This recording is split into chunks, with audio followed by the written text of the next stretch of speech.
You can't just pave over my driveway! They say revenge tastes best when it's ice cold, but sometimes it's best served at 3 a.m. with a convoy of tow trucks.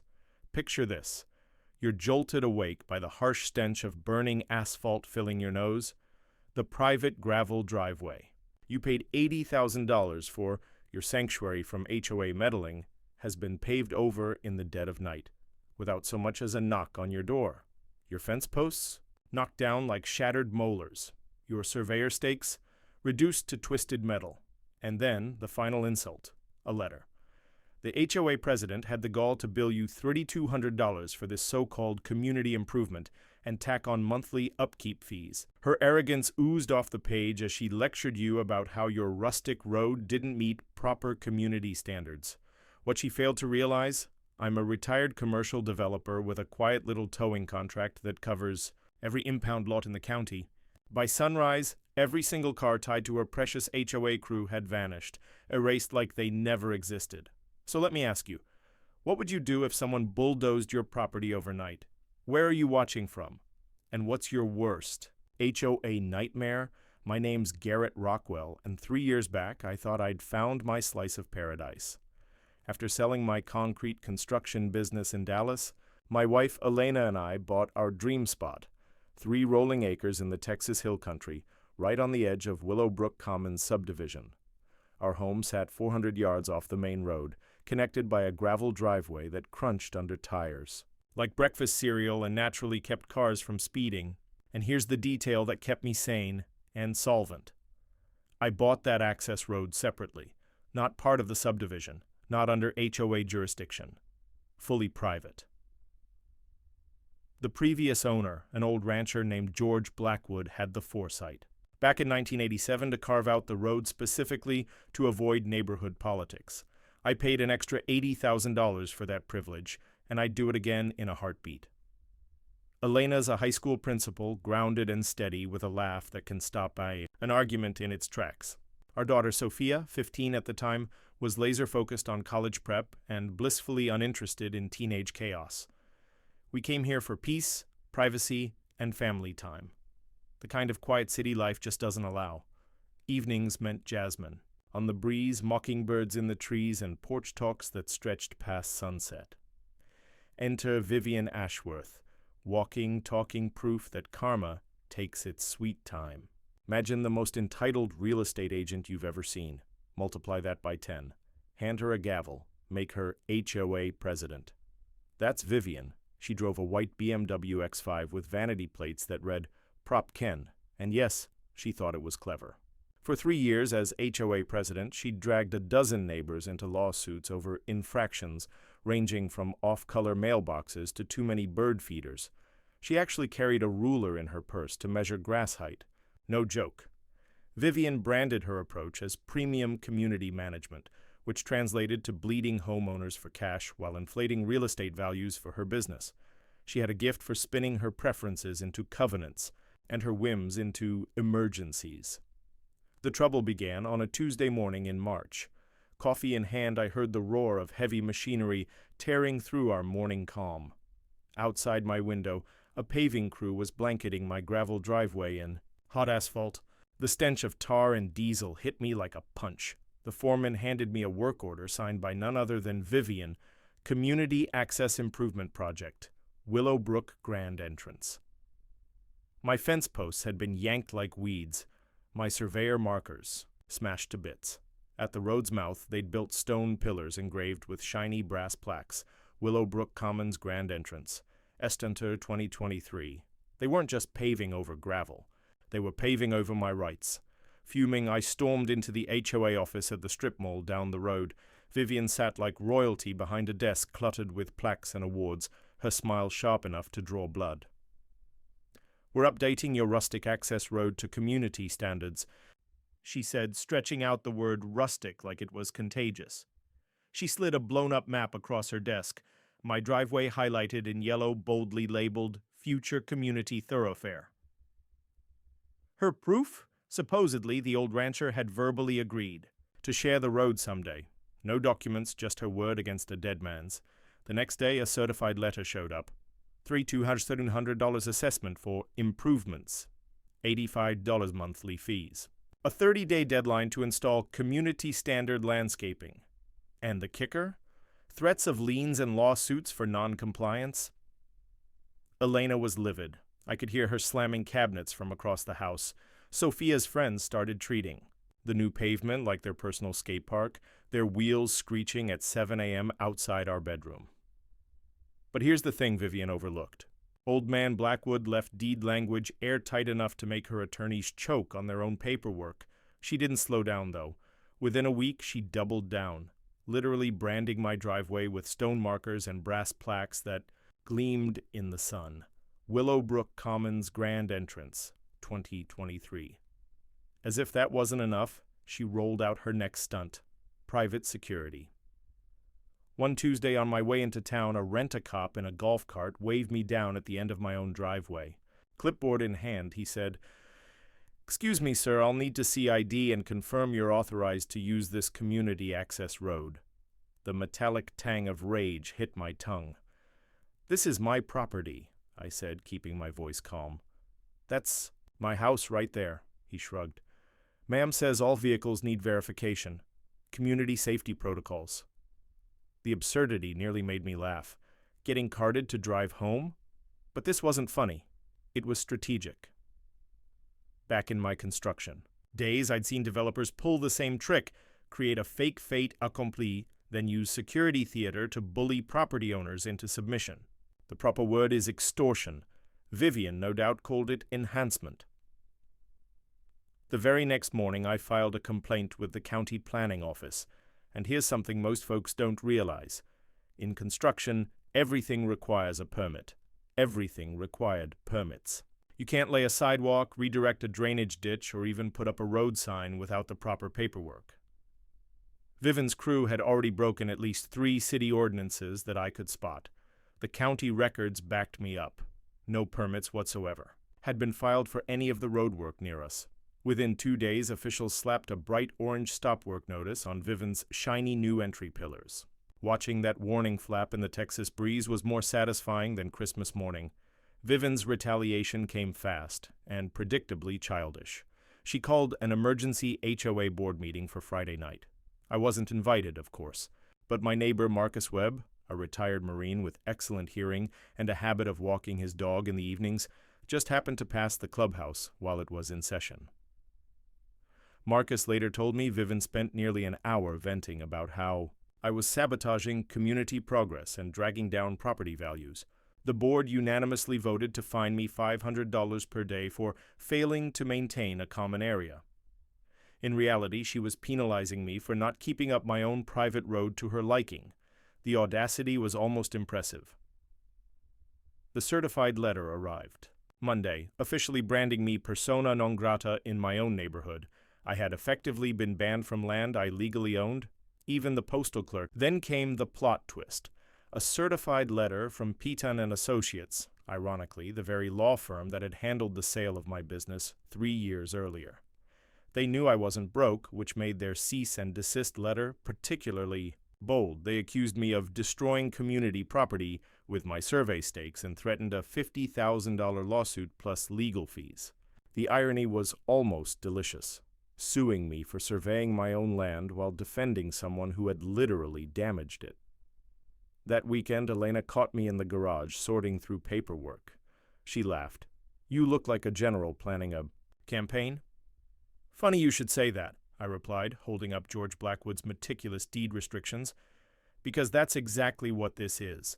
Subtlety was no longer part of Vivian's strategy. Her next move was psychological. Intimidation dressed up as community spirit. She organized daily beautification walks, 8 to 10 HOA loyalists strolling past our house with all the casual menace of a recon patrol. They lingered, snapped photos, pointed at our landscaping, and whispered like amateur paparazzi. The click of phone cameras replaced the morning bird songs we had moved here to enjoy. Leading every walk was Vivian herself, clipboard in hand, documenting supposed safety issues and code violations. Sophia started keeping her bedroom. "Curtains shut, even during the day. It feels like living in a fishbowl," she muttered. She wasn't wrong. By afternoon, Facebook posts popped up. Pictures of our perfectly ordinary house paired with snide captions like interesting landscaping choices or wonder if this meets fire safety standards. The comment sections became digital lynch mobs dissecting everything from our mailbox color to Elena's garden gnomes. But Vivian's administrative masterstroke came next. Somehow the county planning office had lost my original survey files.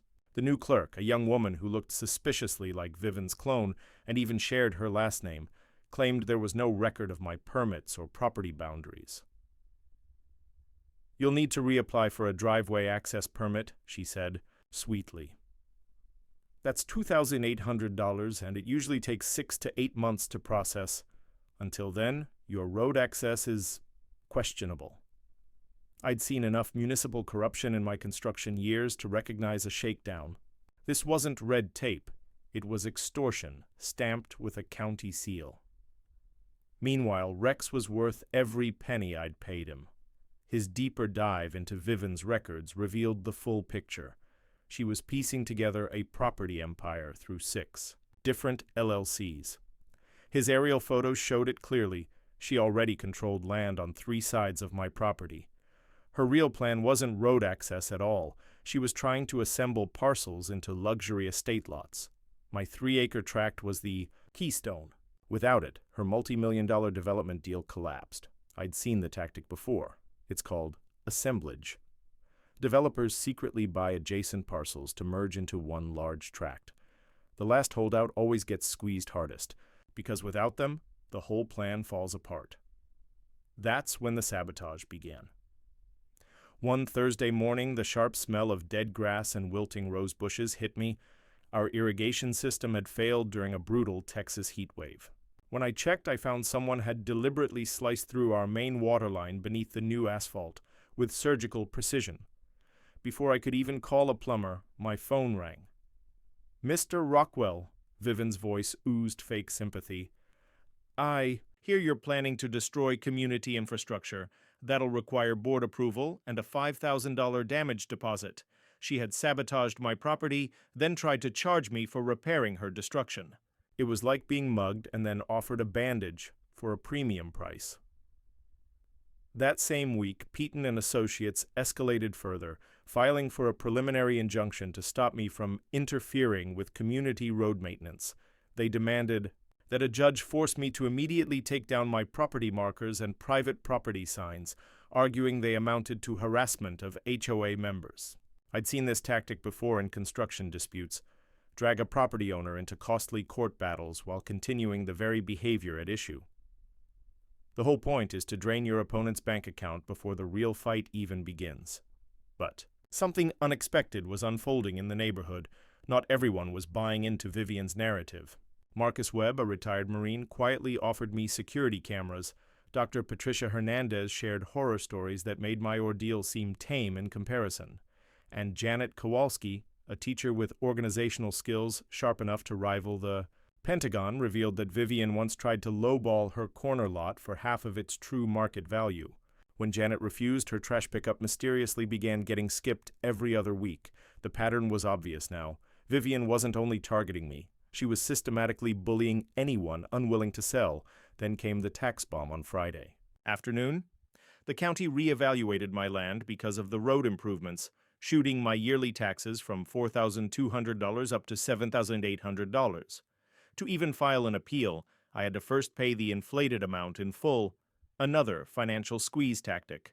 That evening, Elena and I sat on the back porch, watching the sunset through a haze of dust and fumes from construction. What used to be peaceful evening air was now filled with constant engine noise and teenagers treating the street like their personal skate park. "She's getting desperate," Elena muttered as a group of HOA supporters snapped photos of our house from the road. "Good," I answered, firing off a text to Rex for an update. "Desperate people make stupid mistakes." Vivian's next stunt was pure theater. She organized what she called an informal mediation at the county commissioner's office. The invitation came on official letterhead, a detail that should have tipped me off immediately. From my construction days, I knew that anything billed as informal usually meant someone was about to get formally screwed. I walked in expecting a civil discussion, only to find a scene that looked more like a corporate takeover. 12 HOA board members, Vivian's lawyer, and a presentation binder thick enough to stop a bullet. The commissioners sat stiffly, looking like hostages at their own meeting, while Vivian launched into a polished PowerPoint on community impact. Her offer? Sell my road easement to the HOA for $15,000, 15 grand, for property worth at least $80,000. She was essentially asking me to pay for the privilege of being robbed under a thin veil of legality.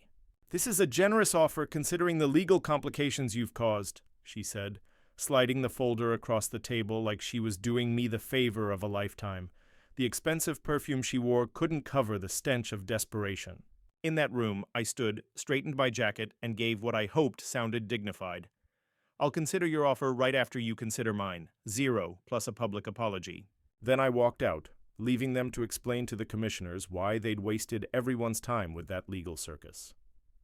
The real battle broke out the following week with a front-page newspaper headline, "Property Dispute Divides Willowbrook Community." Vivian had clearly spent hours prepping the reporter, painting herself as the fair, reasonable leader, saddled with one selfish neighbor blocking progress. I got a single paragraph, buried on page 2 between a bake sale notice and a lost dog. Though the aerial photo they ran was propaganda gold, my house standing like a stubborn little island surrounded by progress. Online, the comment section turned into a digital gladiator pit where neighbors I'd never met tore apart my character, my finances, even Elena's garden decorations. While Vivian played, what Vivian didn't realize was that workplace intimidation, when tied to property coercion, falls under federal civil rights law. She was, without meaning to, building my lawsuit for me. Her next Hail Mary came through a petition to the city. Planning Commission, reclassify my road as a public street. If that passed, the city could seize it under eminent domain for pennies, maybe even the token dollar governments have used in past land grabs. The hearing was set for next month, giving Vivian time to pack the room with angry neighbors demanding I do the right thing. But by then, my counteroffensive was coming together. Dr. Hernandez had been quietly digging into property law, unearthing precedents that shredded Vivian's arguments. Marcus was documenting every incident with military precision. And Janet had launched a social media campaign exposing Vivian's shell company property acquisitions for what they really were. Rex's financial investigation turned up the smoking gun. Vivian's finances were bleeding out like a busted hydrant. Her network of shell companies owed $340,000 to various lenders. Her credit cards were maxed at $67,000, and her real estate license was under state review for undisclosed conflicts of interest. She was less than 3 months away from bankruptcy. Unless she could flip enough homes to cover her gambling debts, my refusal to sell wasn't just blocking her real estate ambitions, it was threatening her ability to stay afloat. By Friday, the harassment escalated into utility warfare. An anonymous complaint about my power lines crossing Community Road triggered an $8,500 relocation demand. That same week, my internet mysteriously went down, forcing costly repairs beneath freshly paved asphalt. Then, Elena found a note tucked under her windshield at school, "Stop your husband before this gets worse." She handed it to me calmly, but the fear in her eyes was unmistakable. "She's getting desperate," Elena whispered. "Good," I said, snapping a photo of the note. Desperate people make career-ending mistakes. Sometimes the biggest breakthroughs hide in the unlikeliest places. Rex uncovered our ace in the courthouse basement, buried inside a dusty filing cabinet that looked untouched since the Reagan era. The air was thick with the smell of old paper and mildew, and the search left him sneezing for an hour. But what he pulled out made the discomfort worth it. George Blackwood, the sharp old rancher, had been playing chess decades ahead of everyone else. In 1987, he wrote deed restrictions that would make a property lawyer cry tears of joy. The document stated that Access Road would remain private land forever, not subject to HOA covenants, fees, or interference. Forever, until the stars burned out or Texas froze solid. The papers were notarized, filed in triplicate, and cross-referenced with the county surveyor. George had even added language to block future HOA claims, calling it protection from neighborhood busybody interference with a man's right to drive on his own damn land. I nearly felt like building a shrine to the cantankerous cowboy, But Rex's corporate probe uncovered something even bigger. Those shell companies weren't just scooping up property, they were taking out massive loans against projected HOA income. Community Development Partners had borrowed $2.4 million from 3 banks, promising repayment through future HOA fees once membership expanded. The entire scheme hinged on rezoning our neighborhood into a luxury estate district. Without my land completing the puzzle, her financial empire would crumble like a house of cards in a Texas tornado. Sitting in my kitchen with Rex's timeline spread before me, the bitter truth sank in. Vivian had banked everything on forcing me into the HOA within 6 months. The loans came due in 8 weeks. Without rezoning, she'd default on $2.4 million plus her personal investments. This wasn't just harassment, it was survival, and the corruption went far deeper than petty local politics. County Commissioner Bradley Morse wasn't just greenlighting her projects, he was her brother-in-law. His construction company had pocketed $47,000 in no-bid HOA contracts for emergency work that, conveniently, only he could permit. Rex documented 17 permits that bypassed proper procedures, all benefiting Vivian or Morse. I'd seen shady deals as a contractor, but this wasn't incompetence. It was racketeering, the kind federal prosecutors salivate over. The insurance fraud alone was staggering. Vivian had filed claims against 3 other holdout neighbors, pocketing $89,000 in settlements for supposed property damage and emotional trauma. Insurers settled quickly, not realizing they were funding a professional intimidation racket. She'd been getting paid to terrorize her neighbors like some suburban mob boss. The environmental violations added another layer of criminal exposure. EPA records showed her roadwork had rerouted protected wetland drainage without the proper studies. Federal law carries $37,500 daily fines until remediation and criminal liability for whoever signed off. Every fraudulent waiver bore Commissioner Morse's signature. Back in my contracting days, I'd heard prosecutors describe something called a RICO enterprise, an organized crime operation that uses threats and fraud for profit. The law carried triple damages and prison terms up to 20 years. And it fit Vivian's scheme perfectly. That evening, Elena found me buried in Rex's evidence files, grinning like a man who'd just struck oil. "You look different," she said, pouring coffee and sitting beside me. "I feel different," I told her, arranging the documents that would take Vivian down. "For the first time since this began, I'm not playing defense."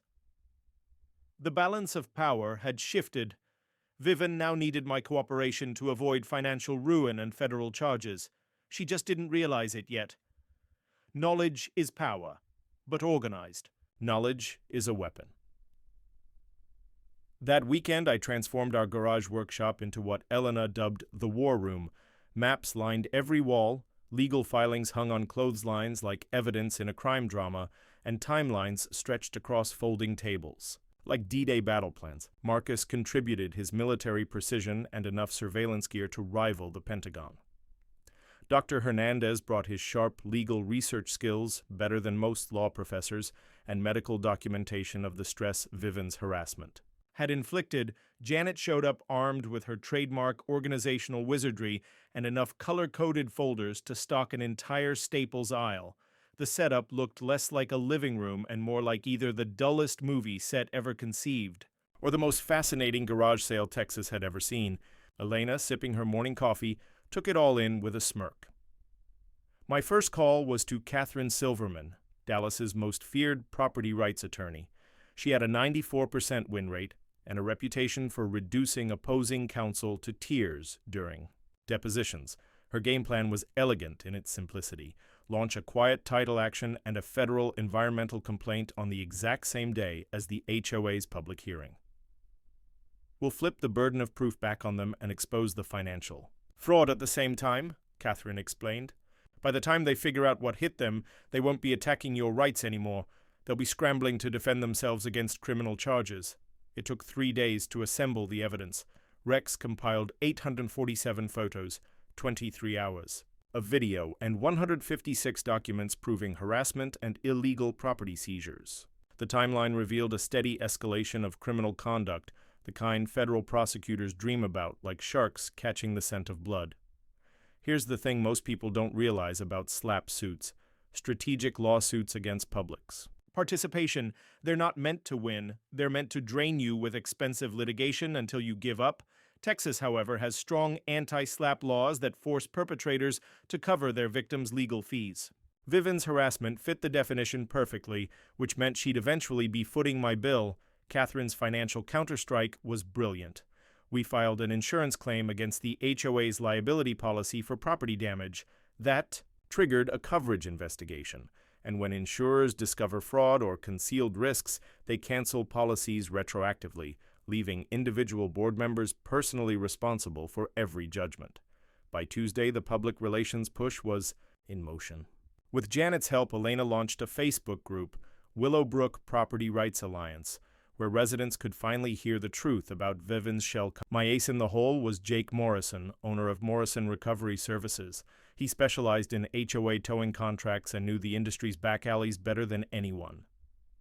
When I laid out the situation, his weathered face broke into a grin sharp. Enough to make a rattlesnake back off. That woman owes me $12,000 for towing she never paid for, Jake said, flashing a stack of unpaid invoices. Been chasing it for 8 months. You know what that means? I did. Mechanics' liens outrank most other debts and can force the sale of assets to pay contractors. Jake's unpaid bills created a direct legal claim against the HOA's common areas, threatening to unravel Vivian's entire financial empire. The neighborhood intel network grew fast, a suburban web of watchful eyes. 5 volunteers tracked everything from HOA meetings and permit filings to construction projects and social media campaigns. Marcus set up encrypted communications using protocols that would make the NSA envious. Dr. Hernandez pulled in allies. From the Planning Commission and School Board, officials sick of Vivian's bullying and corruption. Meanwhile, a wetlands specialist confirmed environmental violations so serious they could trigger federal prosecution. Local reporter Sarah Sawyer was quick to spot the story. Her pitch was explosive. HOA president builds secret business empire. On harassment and municipal fraud, she had awards for exposing real estate corruption and promised to hold the article until after our legal filings were in place. Dr. Hernandez also produced a psychological profile that was both fascinating and chilling. Vivian displayed classic narcissistic rage patterns, escalating aggression whenever her authority was questioned. His warning was clear. She would likely lash out with property damage or even violence before she'd ever concede defeat. We need to be ready for her to completely lose control, he cautioned during our final prep session.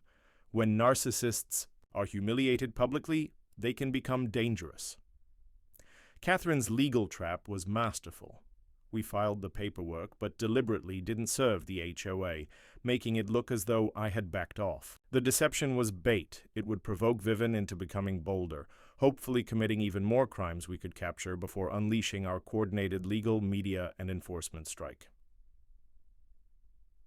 That Thursday night, I stood in what we now called our war room, surrounded by stacks of evidence detailing Vivian's operation. The moment felt like standing on the edge of a battlefield. Eleanor rested her hand on my shoulder, steadying me. "Ready?" she asked softly. "More than ready," I replied. "It's time to finish this." Vivian's desperation reached theatrical levels the following Tuesday. Around midnight, I woke to the rumble of unmarked trucks outside our window. The sharp stench of asphalt and diesel seeped into the house as crews worked under floodlights, laying down speed bumps and planting residents-only parking signs. Marcus's security cameras caught every detail in high definition, license plates, faces, even Vivian herself, directing the chaos like a bargain bin foreman. Her tactic was obvious: make permanent changes and then argue that my resistance proved I wasn't a legitimate member of the community entitled to road access. The footage was unintentionally hilarious. There was Vivian in a bubblegum pink tracksuit and designer sneakers, shouting orders at construction workers at 2 a.m., while neighbors' porch lights flicked on across the subdivision.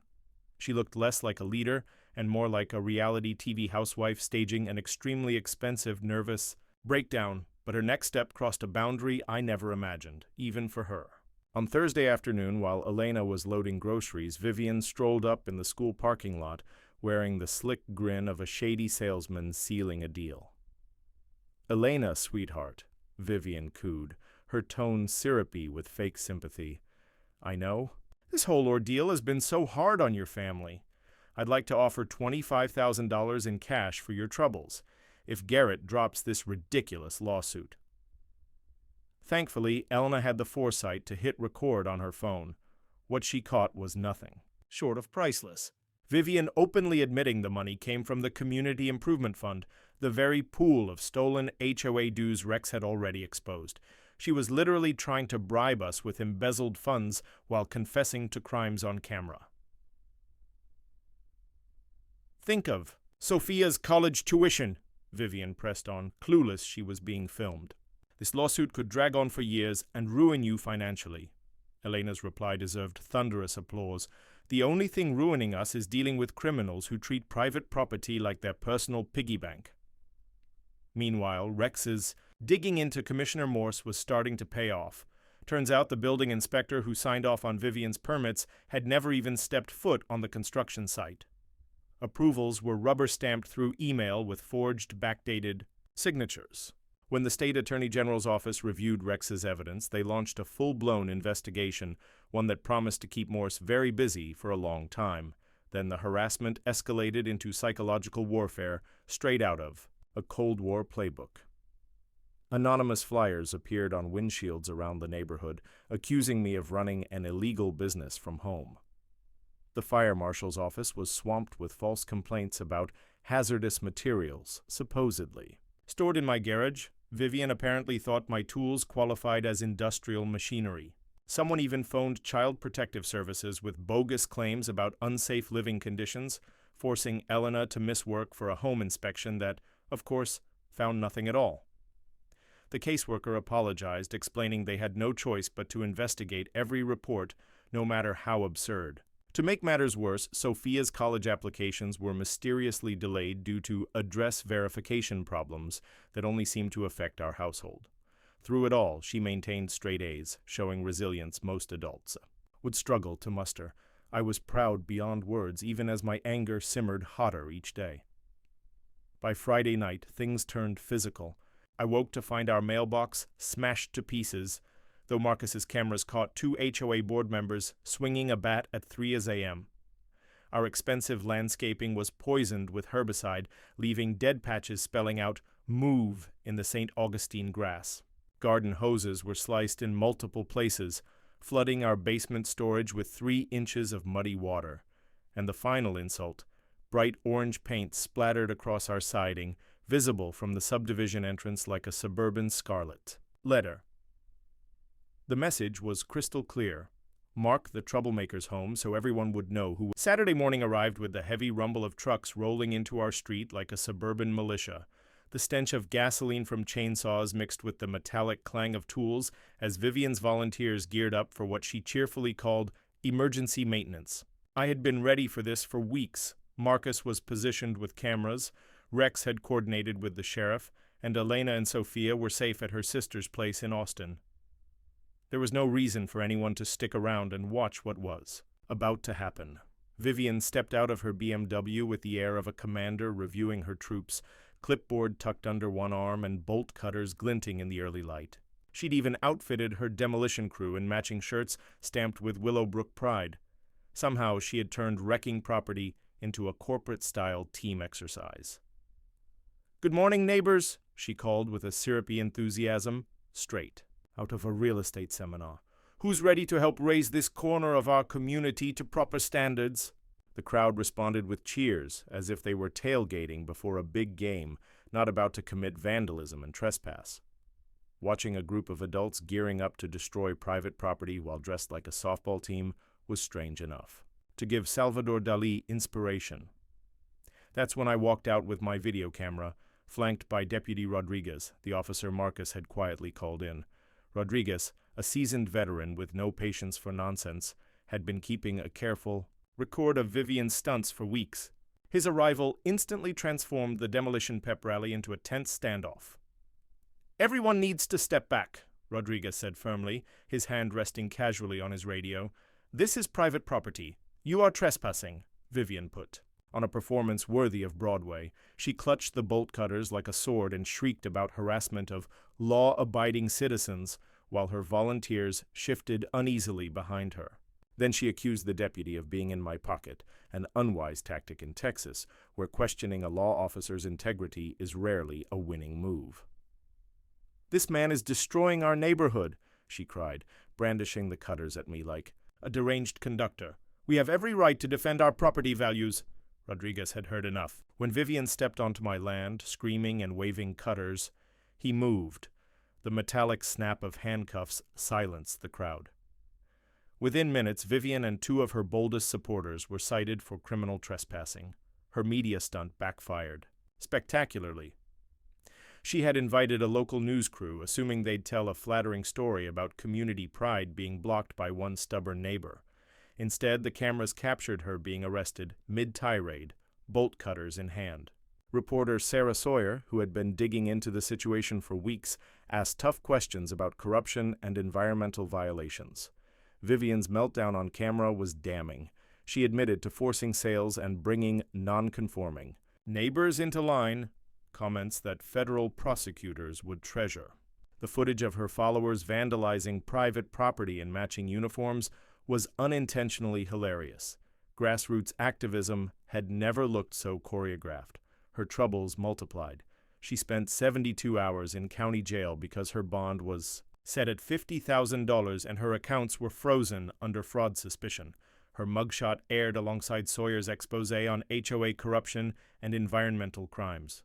The woman who had spent 3 years terrorizing neighbors was finally under the spotlight she craved, only now as a villain. Her empire crumbled quickly. Banks locked down her shell companies. Families in her developments received foreclosure notices. The HOA's insurer canceled coverage due to criminal activity exclusions, leaving board members personally liable. Then Janet's investigation uncovered the smoking gun. Vivian had siphoned $127,000 from HOA improvement funds to cover her failing. Loans, the theft went unnoticed thanks to audits performed by her brother-in-law's firm. Outraged families demanded an emergency board meeting, electing Dr. Hernandez president and appointing Marcus and Janet to oversee finances. Their first act, apologizing to harassment victims and mandating transparency. Meanwhile, the FBI Financial Crimes Unit took over, armed with EPA referrals. Subpoenas went out for 3 years of HOA records, shell company bank statements, and communications with Commissioner Morse. That evening, I stood in our backyard, now peaceful and whole again, watching the sky fade to orange and violet.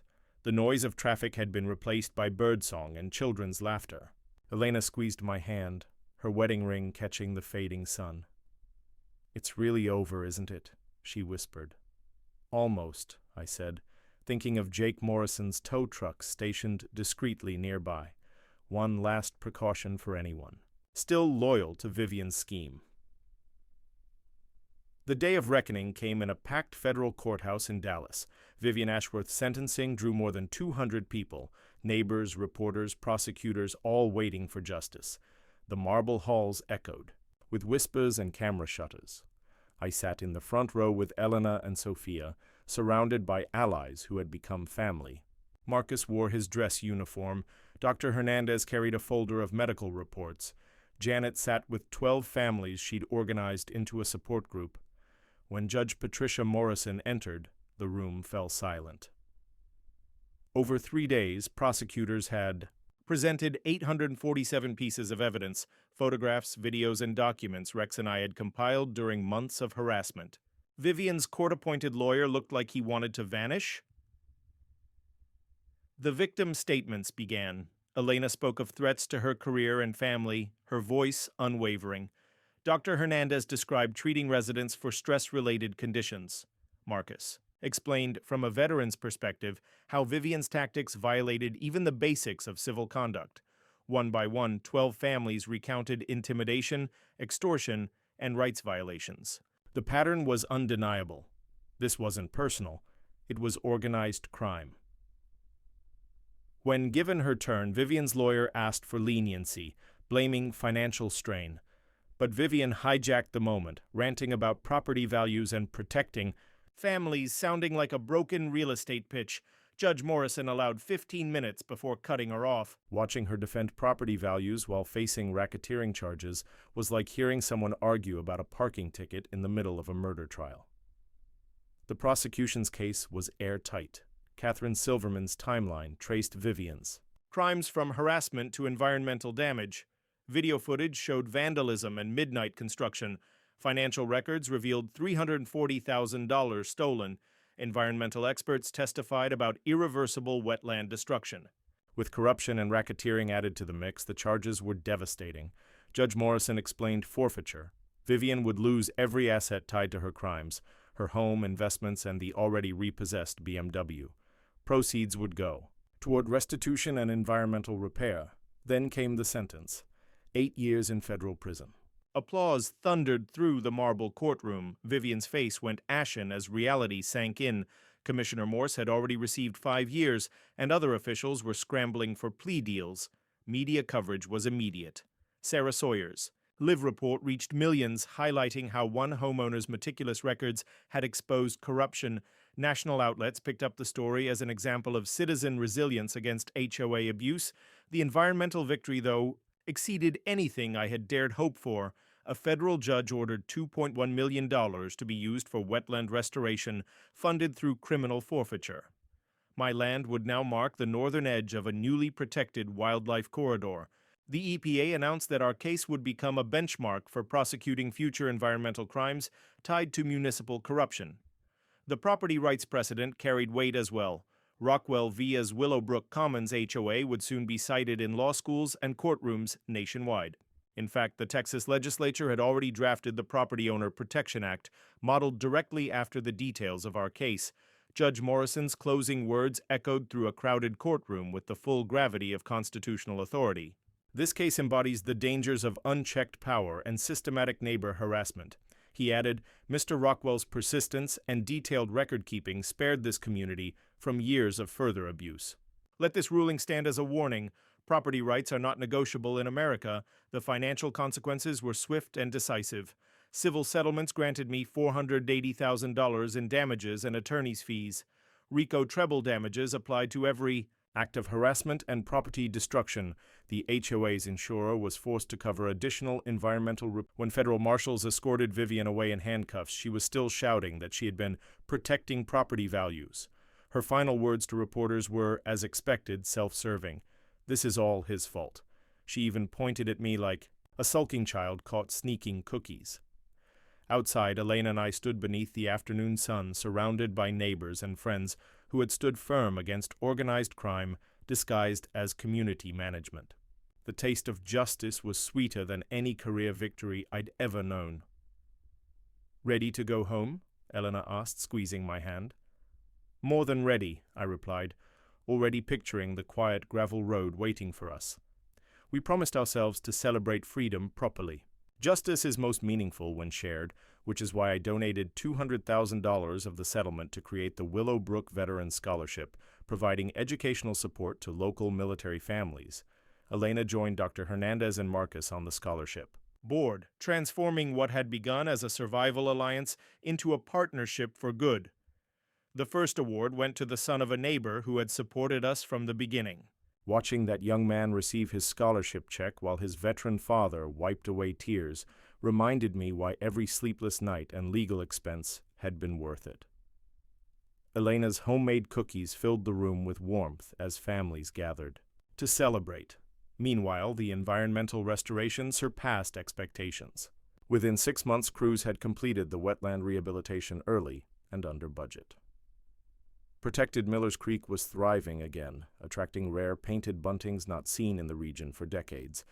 Their morning songs now drifted across. Our land like nature's own victory anthem, replacing the roar of Vivian's construction crews.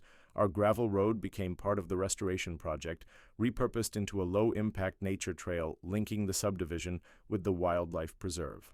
Families now stroll with their children along the same path Vivian once tried to seize, stopping to read educational signs, funded by her own forfeiture money, about environmental protection and property rights. The irony was perfect. Sophia. earned a full scholarship to the University of Texas after winning a statewide essay contest about standing up to bullies and defending what's right. She chose environmental engineering, inspired by watching the wetland transformation. Elena, meanwhile, received a promotion to assistant superintendent, earning district-wide praise for her steady leadership during our ordeal. The family vacation to Alaska we had postponed during the legal battles was finally made possible, thanks to documentary appearance fees. Standing by a riverbank watching grizzlies catch salmon while Sophia mapped out her college courses felt like the perfect reward for enduring suburban warfare. Elena's laughter across the untouched wilderness was the sweetest sound I'd heard in years. The housing market confirmed the depth of our victory. Our own home's value rose 45% after the corruption was exposed and the wetlands restored. Neighboring properties saw similar gains thanks to the new wildlife corridor. The community rebranded itself as Willowbrook Conservation Community, a ITE name that finally held real meaning beyond real estate brochures. The legal changes we inspired became law when Texas passed the Property Owner Protection Act with bipartisan support. It required HOAs to maintain $2 million in liability insurance for misconduct, created a state ombudsman office for property rights disputes, and criminalized harassment campaigns targeting individual homeowners. Ironically, Vivian's corruption became the foundation for protecting future families. Jake Morrison's towing company grew by 300% after gaining notoriety for holding HOAs accountable. Sarah Sawyer's Emmy-winning documentary Neighborhood Nightmare reached 15 million viewers and fueled property rights legislation in a dozen states. Locally, transformation was dramatic. Dr. Hernandez was elected HOA president with 89% of the vote, ushering in transparent governance and publishing monthly budgets online. Annual dues plummeted from $2,400 to $400 per household once corruption and kickbacks were eliminated. Marcus and Rex launched a private investigation business that has since helped 37 Texas families fight back against abusive HOAs. 3 families, who nearly lost their homes to Vivian's foreclosure scams, were able to save their properties using restitution money. Vivian's former house was repurposed into a community center that now hosts conflict resolution workshops, turning criminal real estate into a public good. Our 3rd annual Freedom Road Festival drew more than 500 people from across Texas. The air was filled with the smell of barbecue, the sound of music and children laughing in bounce houses set up where Vivian's guards once harassed visitors. Today, Elena and I are planning a semi-retirement that may involve consulting for families enduring similar HOA abuse. Rex is already uncovering corruption in 3 other towns, and we often joke about taking our story on the road to teach property rights defense. The sound of children playing along our restored gravel road during festivals perfectly captures what we fought for. Their laughter mingling with birdsong from the wetlands is exactly what we dreamed of when we first bought our little piece of American freedom. Do you have your own HOA nightmare story? Share it in the comments. You never know who might need reassurance they're not alone. And don't forget to subscribe to HOA Stories for more David versus Goliath battles over property rights. Next week, I'll tell you about